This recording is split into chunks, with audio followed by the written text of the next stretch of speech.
On me donna un roseau semblable à une verge en me disant « Lève-toi, mesure le temple de Dieu, l'autel et ceux qui y adorent.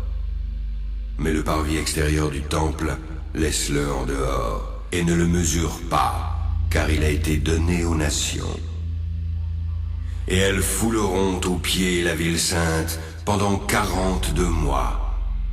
Je donnerai à mes 2 témoins le pouvoir de prophétiser, revêtus de sacs, pendant 1260 jours.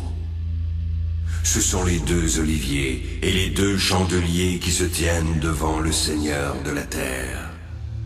Si quelqu'un veut leur faire du mal, du feu sort de leur bouche et dévore leurs ennemis. Si quelqu'un veut leur faire du mal, il faut qu'ils soient tués de même manière.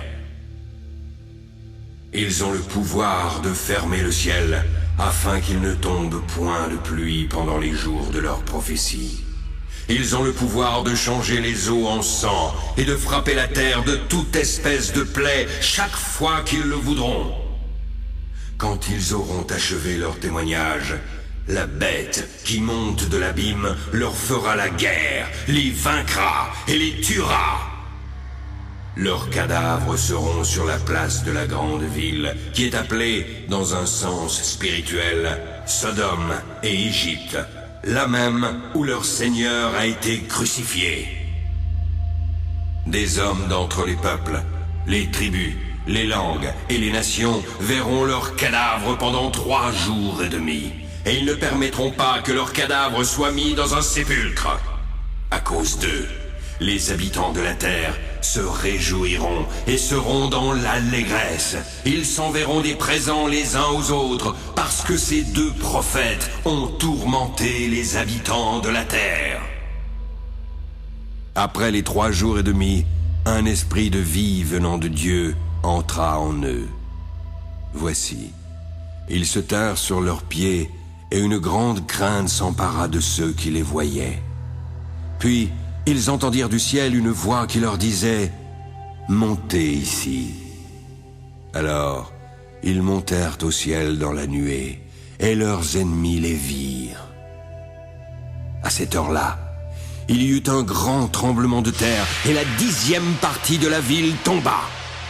7000 hommes furent tués dans ce tremblement de terre. Les autres furent effrayés et donnèrent gloire au Dieu du ciel. Le second malheur est passé. Mais voici, le 3e malheur vient bientôt. Le 7e ange sonna de la trompette.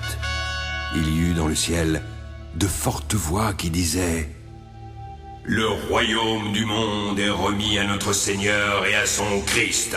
Il régnera au siècle des siècles. » Puis les 24 vieillards qui étaient assis devant Dieu sur leur trône se prosternèrent sur leurs faces et adorèrent Dieu en disant « Nous te rendons grâce, Seigneur Dieu Tout-Puissant, qui est et qui était, car tu as saisi ta grande puissance et pris possession de ton règne. Les nations se sont irritées, mais ta colère est venue.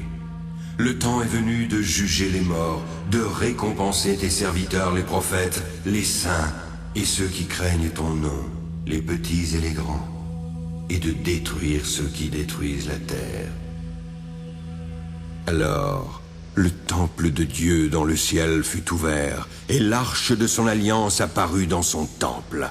Il y eut des éclairs, des voix, des tonnerres, un tremblement de terre et une forte grêle.